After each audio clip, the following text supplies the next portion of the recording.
Bismillahirrahmanirrahim. Assalamualaikum warahmatullahi wabarakatuh.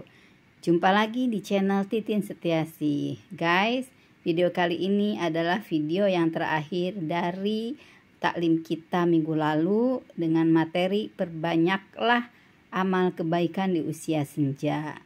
Mudah-mudahan video ini bermanfaat dan kita bisa mengamalkannya apa yang dijelaskan oleh Ustazah Umi Rahmawati.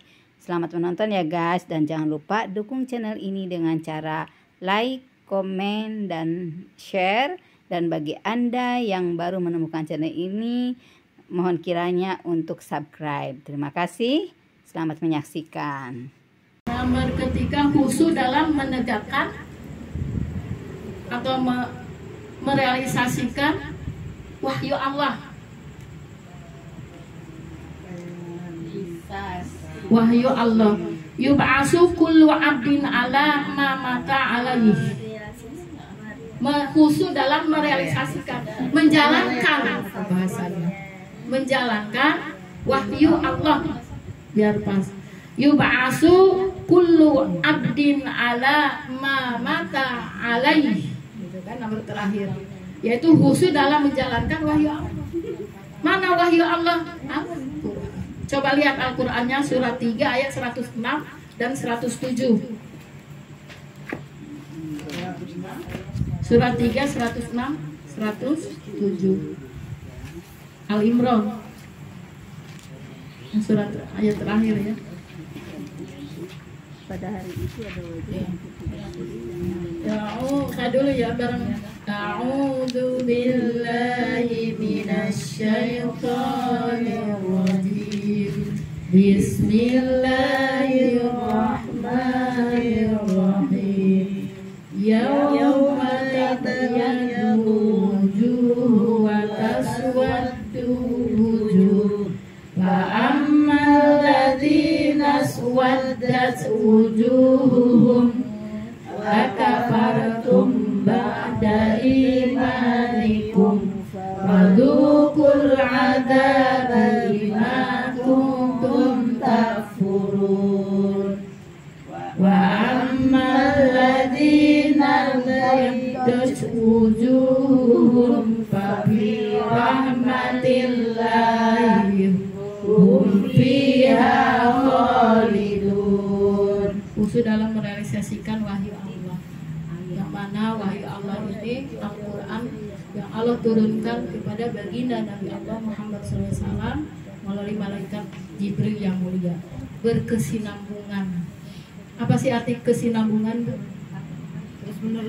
Terus menerus sampai diwafatkannya Nabi Allah Muhammad SAW, berkesinambungan terus. Sedang apa zaman, misalnya zaman dulu Rasul banyak yang minum khamar, turun ayatnya ya kan, jadi terus sesuai dengan keadaan. Bagaimana kita kembalikan kepada kita adalah umat akhir zaman, nggak ada lagi, selesai sudah. Dikatakan kita ini adalah babak terakhir atau babak belur. Ya, babak belur dalam beribadah. Kenapa? Karena babak terakhir itu luar biasa, kegoncangan. Idza zulzilatul ardu zilzalaha wa akhrajatil ardu asqalaha. Diguncangkan apa pun, diguncangkan mata, ya kan? Diguncangkan pendengaran kita, diguncangkan hati. Ibu lihat, apakah seperti di luar sana? Di Maroko diguncangkan ya, bagaimana Allah berikan tsunami, guncang, ribuan yang meninggal. Bagaimana dengan Libya, negara Libyanya, ya kan, diguncangkan juga oleh Allah dengan banjirnya.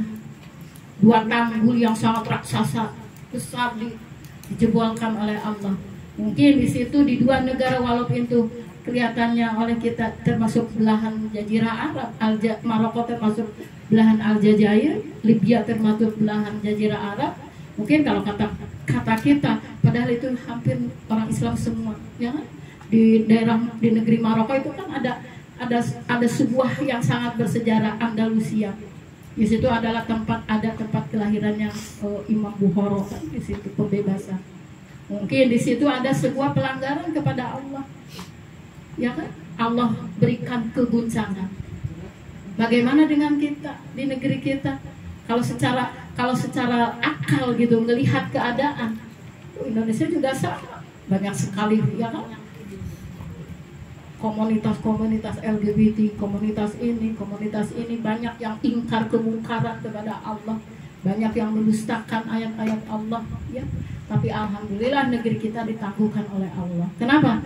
Dalam hadis Rasulullah SAW, ya, kenapa mungkin negeri kita ditangguhkan oleh Allah? Karena di situ dalam hadis Imam Tabrani ada satu kaum yang datang kepadamu dengan cahaya yang bersinar, cahaya dengan wajah yang bersinar bercahaya, berdiri di atas mimbar-mimbar yang dihiasi dengan mutiara.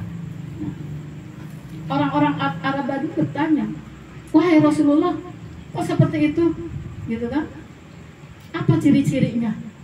Sabda Rasulullah, wajah yang bercahaya, wajah yang bersinar, yang berdiri di atas mimbar-mimbar yang dihiasi mutiara itu bukan dari kalangan para nabiyin, nah sabda Rasul, bukan dari kalangan as-syuhada. Kenapa? Ya kan para nabi sudah selesai.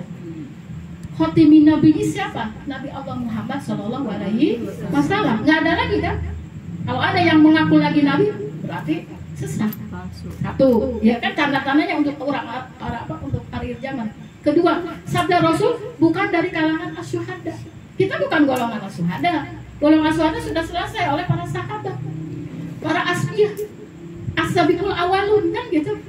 Sayyidina Abu Bakar sampai Sayyidina Utsman, Sayyidina Ali, dan sahabat-sahabat Rasul yang kedekatan dengan Rasulullah luar biasa. Di situ dalam hadis Rasulullah bukan golongan dari para nabi dan bukan golongan dari as-syuhada. Mana ya Rasulullah? Golongan dari siapa itu satu kaum yang akan datang nanti? Golongan yang mencintai di jalan Allah. Berarti insya Allah mudah-mudahan kita termasuk. Amin. Amin. Ya. Golongan terakhir, golongan yang mencintai di jalan Allah dan Rasulnya, golongan yang akan menegakkan syariat Allah dan Rasulnya. Maka ini diberikan oleh Allah satu kaum terakhir yang sangat kecil gitu kan saat sekarang ini dalam sebuah komunitas gitu kan, karena sekarang banyak untuk menghancurkan Islam. Bagaimana caranya? Banyak yang untuk menghapuskan ayat-ayat Allah, tapi kita di sini insya Allah akan terus bersinar. Inilah yang dikatakan dengan sabda Rasul. Maka di sini dalam ayat, ya, ketika kita selalu komitmen berkesinambungan untuk kita menjalankan wahyu Allah, maka insya Allah dalam ayat tadi Quran surat 3 ayat 106 Allah menjelaskan yauma tabyadu wujuh wa taswadu wujuh fa'ammal ladzi, nanti akan datang, ya, akan mendatangi kehadapan Allah dengan wajah yang putih bersih. Subhanallah, ya. Kenapa? Ya kita selalu bercucuran dengan apanya? Bercucuran dengan wudunya, ya kan?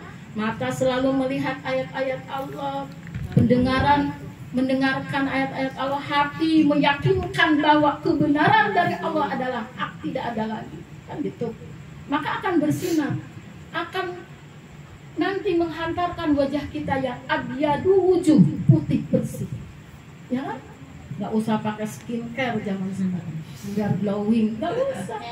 Maka dengan apa? Dengan kita banyak berwudu. Coba wudu berapa kali sehari semalam? 24 jam kita wudu, ya kan? Dalam sholat 5 waktu, belum sholat malamnya, belum duhanya, ya kan? Udah luar biasa. Maka orang di luar sana, negara-negara luar sana ke Indonesia mengatakan luar biasa umat Islam di Indonesia, ya kan? Insya Allah. Tetapi kata Allah dalam Al-Quran, wa amal ladina suwardat wujuhu akafartum ba'da imanikum fadzukul adabi bima kuntum takfurun. Bagaimana nanti akan datang kepada Allah dengan wajah yang sangat menyeramkan, hitam, legar. Kenapa? Tidak kelihatan. Tadinya sudah beriman, tadinya orang Islam, banyak sekali di luar sana yang pindah agama menjadi orang-orang kufur, kan gitu.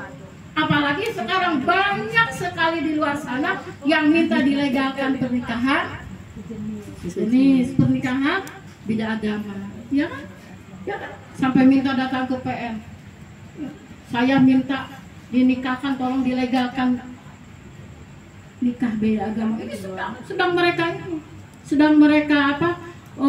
Minta kepada PN pengadilan negeri. Nah kalau dikabulkan, ya bukan saja orang yang memintanya, yang memberikan landasannya juga nanti di hadapan Allah akan apa? Akan alladzina swaddat wujuhu akafartum ba'da imanikum. Ya, akan seperti itu. Wa ammal ladzina yabdut ayat terakhir. Dan adakah orang-orang yang berwajah putih berseri, mereka berada dalam rahmat Allah, surga mereka kekal di dalamnya. Kan gitu. Ya kan? Amin. Ayat terakhir. Maka coba kita bandingkan, kita refleksi. Ya kan? Sekarang kan ibu kalau sering lihat gagasan-gagasan capres kan, ayo Pak ini ayo refleksi kan, refleksi bagaimana kedepannya dan bagaimana nanti yang akan datang. Sama kita juga. Kita bukan capres dan cawapres. Ya kita capres cawapres di dalam rumah. Kita refleksi kita apa? Munajat. Walau anakku rola patahna barakna hala minas samawati wal ardh. Allah bukakan keberkahan dari langit dan bumi untuk apa? Usrah thayyibah, untuk keluarga-keluarga yang bil guduwi wal asal. Kita merefleksi, kita bermunajat kepada Allah di sepertiga malam. Insya Allah itu air mata, aduh nggak kebendung, benar. Begitu sudah dia sudah air mata sudah, ya Allah, dosa bagaimana nanti di hadapan Allah, ya Allah. Kan gitu. Coba deh, coba. Itu sudah pernah coba belum? Insya Allah coba terus ya. Insya Allah ibu akan terus. Coba satu malam saja. Itu air mata, ya Allah. Kita mengingat dosa-dosa kita yang lalu. Bagaimana dosa saya ke si A, ke si B, ke orang tua, ke suami, ke anak-anak. Bagaimana nanti dihadapkan Allah, seorang seorang ibu akan dipertanggungjawabkan. Bagaimana kita seorang istri, ketika istri dari suami si A, si B, ketika suara kita naik, innalillahi, tidak akan masuk surga. Kita misalnya lagi kesel sama si A, si B, bapak nanya, Mbak, apa sih Mbak? Capek banget. Ya, Allah, jangan sampai. Kenal ibu dengan Ummu Patiah, sahabat Rasul As-Sabiyah yang dijamin masuk surga oleh Rasul. Bapak disabdakan kepada Putri Fatimah, wahai Putri Fatimah, Ummu Patiah adalah calon masuk surga yang pertama akan masuk. Ummu Siti Fatimah bingung gitu kan. Akhirnya pengen apa? Pengen bersilaturahim. Sampai disebut sampai di langit, sampai tersebar, sampai ramai bahwa Ummu Patiah itu pertama wanita yang akan masuk surga. Sampai didatangi disilaturahim oleh Putri Fatimah. Datang. Itulah yang dikatakan khusus dalam berzikirnya Putri Ummu Patiah. Datang sendiri. Assalamualaikum wahai Ummu Patiah, saya adalah anak dari baginda Rasul, dari ayah. Aku pengen silaturahim kepada engkau. Tidak dimasukin. Maaf wahai Fatimah, saya belum bilang sama suami saya. Terus bagaimana? Besok kamu kesini bawa anakmu satu Hasan. Balik lagi Putri Fatimah. Ini hadis. Pulang lagi. Besok paginya Putri Fatimah bawa Hasan, anak pertama. Assalamualaikum wahai Ummu Patiah, saya Fatimah, putri dari baginda Rasul. Saya membawa anak saya Hasan. Wahai Fatimah, saya belum bilang sama suami saya. Besok bawa anak yang kedua. Ya kan? Kalau kita ya gitu banget gitu kan.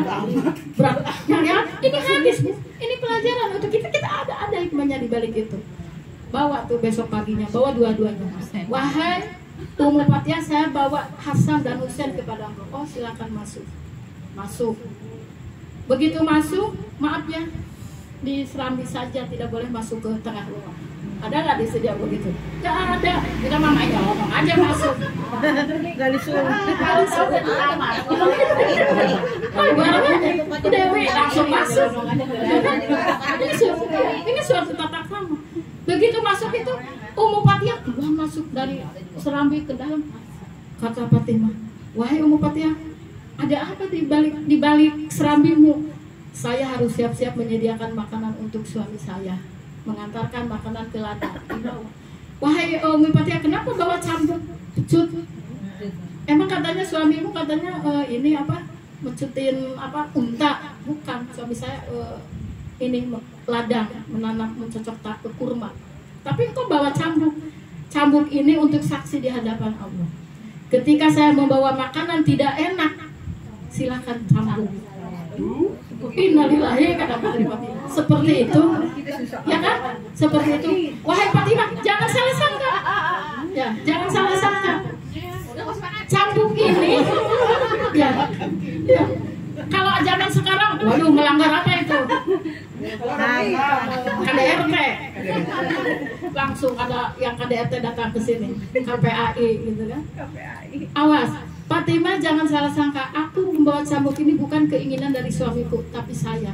Ketika saya ada salah, ketika saya tidak enak makanan, silakan cambuk. Apakah suami engkau menyambuk? Tidak. Ini adalah satu syarat. Bagaimana pelajaran untuk kita? Bagaimana pelajaran untuk Fatimah? Ada dua pelajaran. Kata putri Fatimah seperti ini. Subhanallah. Pantesan kalau bahasa kita mah. Pantesan ahli surga.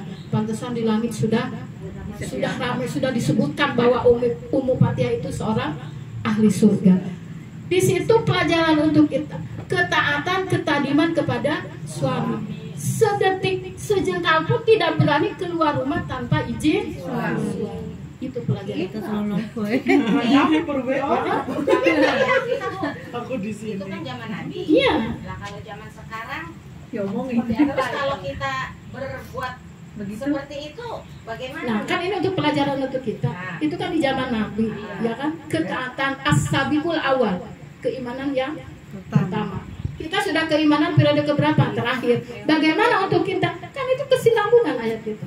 Kan di situ di sini dalam hadisnya itu yaitu merealisasikan ayat-ayat Allah. Bagaimana untuk kita seperti itu? Yaitu diambil hikmahnya, kita sebagai umat akhir zaman, kita sebagai istri dari suami, Ummul Madrasatul Aula dari anak-anak yang menerapkan bagaimana taklim taat kepada suami. Sekalipun kita mau ke Ayu, ke warung Ayu, izin, Pak, saya mau belanja dulu. Hanya itu, tidak usah bawa cambuk kita. Entar karena udah keadaannya Pak, entar kalau saya melakukan ini cambuk saya cambuk gitu. Dan tidak boleh kalau di zaman kita. Udah langsung dia lakukan. Pada Ya, kalau yang hal itu ya untuk suami Kamu. mungkin memang kita harus izin. Tapi tadi kan yang umum itu sampai Kamu. ada tamu pun tidak mempersilahkan masuk Ya. dan menunggu di luar. Nah kalau zaman sekarang nih ada tamu ketok-ketokan gitu, bukan dua, bentar dulu.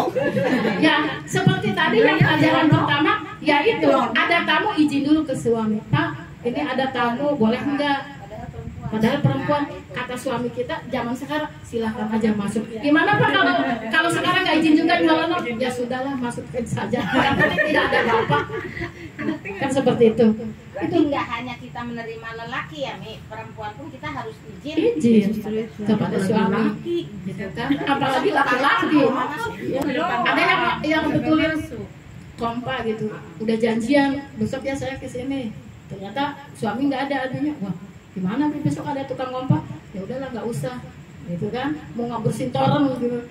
Hari Selasa nih udah janjian mau ngabersin toren, ternyata suami kita nggak ada. Udah batalin lagi, nah, gitu kan, itu laki-laki, gitu kan, paham? Jadi di sini ada sebuah pelajaran. Kenapa? Karena kita kan merealisasikan wahyu Intinya Allah. kita harus menghormati suami. Ya, sebagai imam, ya kan? Suami kan ulil amri, ati Allah, wa ati Rasul, wa ulil amri minkum. Ulil amri di sini kan kita secara kerucut suami, ya kan? Suami itu sebagai ulil amri, pemimpin dalam kawam, pemimpin semua wanita-wanita di dalam rumah, gitu kan, kawam. Nah, jadi kalau kita ingin mendapatkan surganya Allah, Ya harus apa-apa izin suami. Meminjamkan harta juga harus izin suami. Boleh nggak Pak ini palu dipinjemin? Ya udah palu aja. Misalnya kalau suaminya udah membebaskan, ya udah mah nggak. Suaminya kan sekarang mah baik hati tidak sombong. Iya kan sekarang mah suami sekarang. Ya udah mah sekarang mah kalau ada yang udah dipinjemin aja itu ladang ibadah kan gitu. Ya nggak Bu? Ada suami yang begitu. Jangan apa-apa bilang. Tadi kenanya bapak pun. Makanya banyak dosa. Ini emang mau pinjam palu bilang sama suami. Mau pinjam apa itu? Selang karena nyelangin dari depan RW, depan masuk RW. Pak itu ada yang minjem selang, ya udah pinjam. Akhirnya suaminya apapun yang ada yang mau minjam, pinjamkan. Ladang amal bapak, sodako. Begitu hebat kan suaminya, ya kan? Jadi udah diizinkan gitu. Tapi kalau semuanya pergi nih Mi, apa istilahnya uang sendiri kita pergi. Tahu-tahu di rumah si suami ngedumel bikin kopi sendiri nih gara-gara pergi nih gue jadi bikin kopi sendiri. Nah itu bagaimana tuh? Tadinya izinnya? Ya izin dibolehin tapi si suami keseringan berarti. Ini gara-gara pergi jadi bikin sendiri nih gitu. Ya kan bapak udah bilang sodako lah Pak itu mah. Sodako Pak. Rasulullah kan selalu memasak menjahit sendiri gitu kan. Kata Aisyah, wahai Rasulullah biar saya yang menjahit, biar saya masak. Tidak lapor suami, aku nggak perlu lapor. Sodako kepada Allah. Saya nggak kalau ada yang punya bapak nggak kita lapor, nggak ngomong gitu. Udah Ada pakai sodakonya. Ya ada kan kalau nafkah Bukan dosa kalau nafkah banget kan dong. beda nafkahi. Allah Nah kalau membantu kan misalkan sini mah Kak bantuin nyuci piring. Tapi kalau bantunya kita yang nyuruh gimana tuh Mi? Ya jangan kita yang kan suaminya. Iya maksudnya kita nyuruh ya bantuin kayak ini. Ah itu nggak boleh. Oh. Iya, suami juga akan ini ya udah mah biarin bapak yang nyuci piring. Ini kerjasama, kan romantis. Rasulullah juga kan kerjasama. Tidak Aisyah memasak sendiri. Sini mah saya yang masakin gulai kambing dibagiin ke tetangga. Enggak, keren. Sodako. Iya.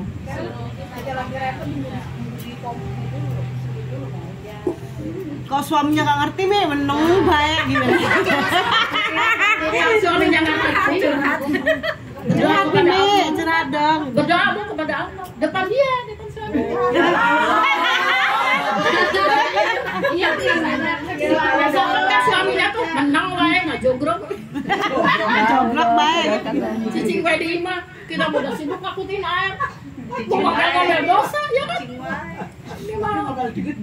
Iya, berdoa lagi Bu, depan rumah sambil ini keringetan. Ya Allah. Iya, Mi, ketawa, Mi. Ya Allah, semoga suami saya menjadi suami yang soleh, mau baik, mau berbakti cuci piring. Ya udah tadi Allah tahu kata dia gitu Mi. Ya udah man, kan saya bantuin lah sama mama ngangkutin air.